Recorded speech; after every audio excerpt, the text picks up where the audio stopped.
my studies on the ship repair cluster, not as exciting as fashion, animation, and creative destruction, but I'll still try my best. So it's sustaining competitiveness and upgrading along the maritime value chain, the Chaguaramas ship repair cluster.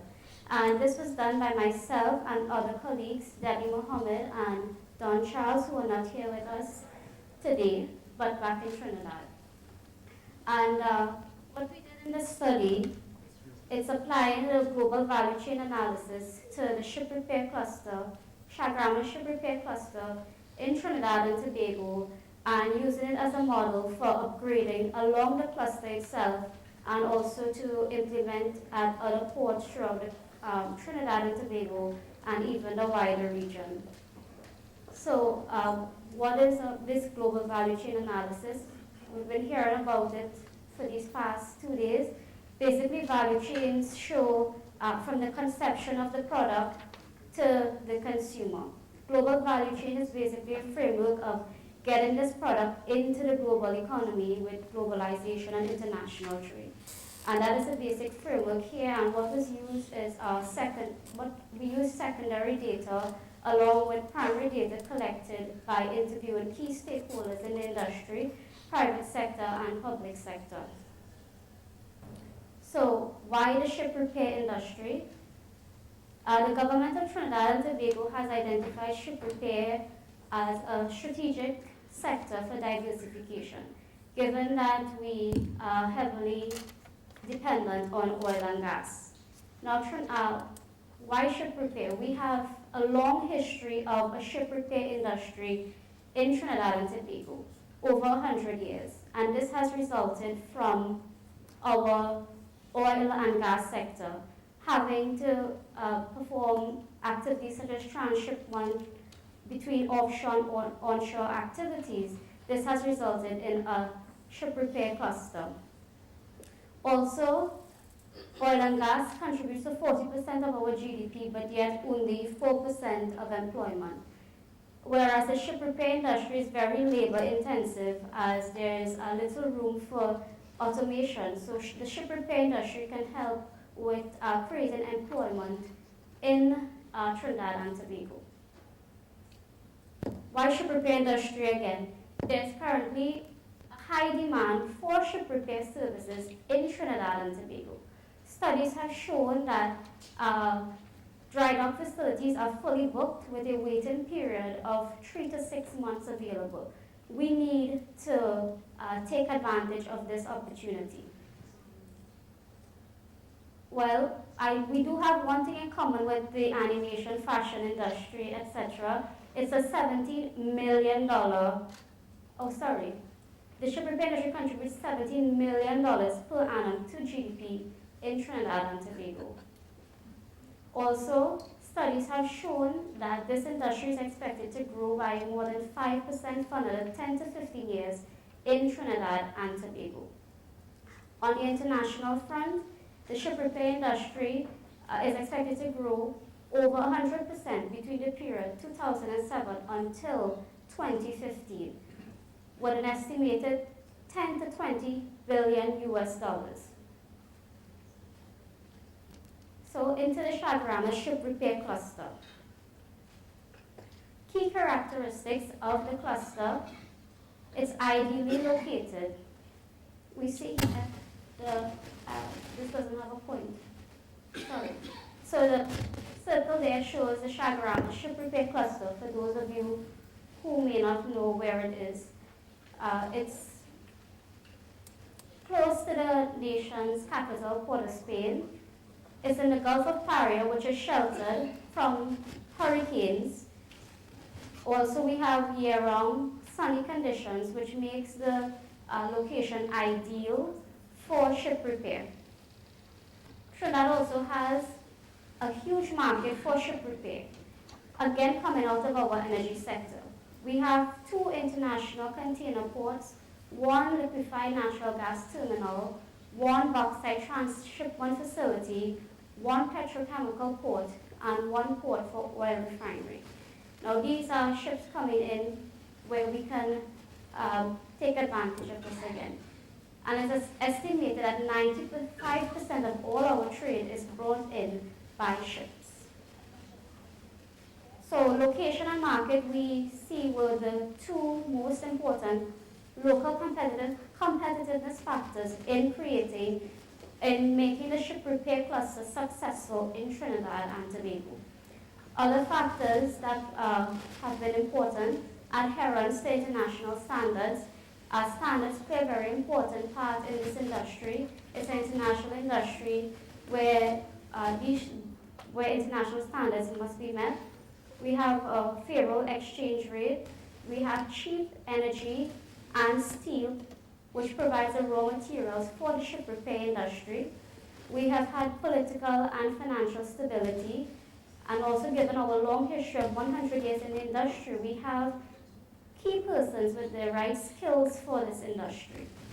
So these are all the factors that have made the ship repair industry successful, the Chaguaramas ship repair cluster successful. Moving on to the key players, the ship repair cluster at Chaguaramas consists of 4 major players. CL Marine has been recently overtaken by the government, is run by the government. They service large Panama-sized vessels. Cruising, Peaks Marine, they service small vessels such as tugs, pleasure boats. Interisle, medium-sized vessels. Right. So each one of these companies are targeting different markets. Besides these 4 major players, the industry also has many small suppliers of specialized services. And the customers serviced by the industry would be local, regional, and international customers. Now, given the 4 major companies, they exert power over these small suppliers. However, the customers in this industry also exert power in the case of routine maintenance, because ports can be chosen where they choose to undertake repair. Unless it's an unforeseen breakdown, then they would be forced to visit somewhere. In terms of competitors, internationally, we've heard a lot this morning about China in the logistics panel. So this is the first on the international competitor is a ranking of countries based on number of orders, and we see China there, 133 shipyards leading. While Europe was a major player in the ship repair industry, they have now been replaced. China, South Korea, Japan, Brazil. These countries lie along favorable routes and also provide a more skills at lower prices, skilled labor at lower prices. In terms of regional competitors competing with Trinidad and Tobago, Curacao poses the biggest threat. Curacao has 3 shipyards, one that is very large and upgraded, which we do not have in Trinidad. Other shipyards in the region which compete with Trinidad and Tobago would be Bahamas and Colombia.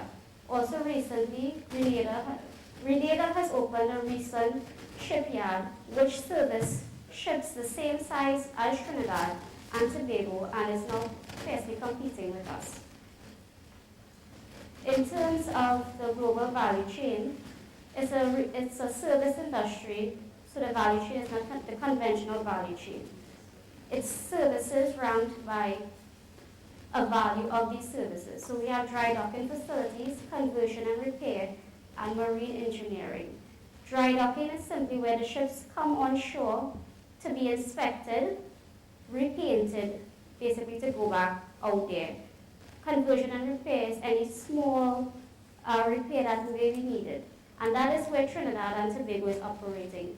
This is the low end of the value chain.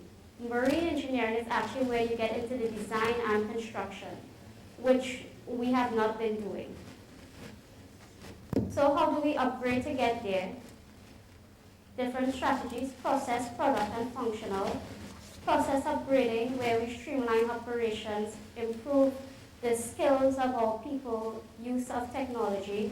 Product, we tap into new products such as larger vessels like cruise ships.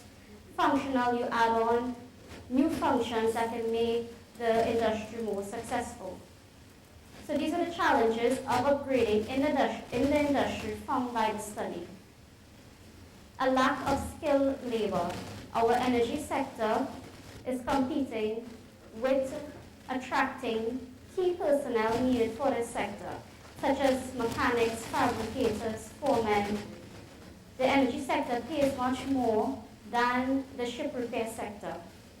Also, there's a lack of experience in the ship repair sector, and when these people come into the sector, there's downtime in terms of training them, and a lack of training facilities in specific techniques and technology in ship repair. Further challenges, lack of infrastructure. We do not have deep water ports where we can attract the larger vessels to go into new markets. There's also a lack of finance. These companies in Trinidad are too small to tap into the large capital outlays needed to get into this industry. From the interviews also, we were told that there is inadequate government support and coordination. Now, while the government has identified ship repair as a sector for diversification, this may be surprising. But what persons are telling us from the private sector, there is no consultation from them, there is no proper action plan. It is simply stated that we want to diversify into ship repair. Also, finally, a large challenge has been the declining U.S. imports of LNG. Trinidad and Tobago is the #1 supplier of LNG to the U.S. previously. Now with this shale gas and all that in the U.S., our LNG market there has diminished. This means less LNG tankers to be serviced in Trinidad and Tobago. Recommendations for upgrading now. Now this sounds like someone else's presentation, so we see that all industries in the region were facing the same problems. Similarly with the anime industry, they were in production. They were not in pre or post production where the bulk of the value is added. Similarly in ship repair. So improving the pool of skilled labor, partnerships with local and international institutes in ship repair industry, greater coordination among stakeholders, finding new LNG markets, and through government support in creating a more enabling environment. Thank you.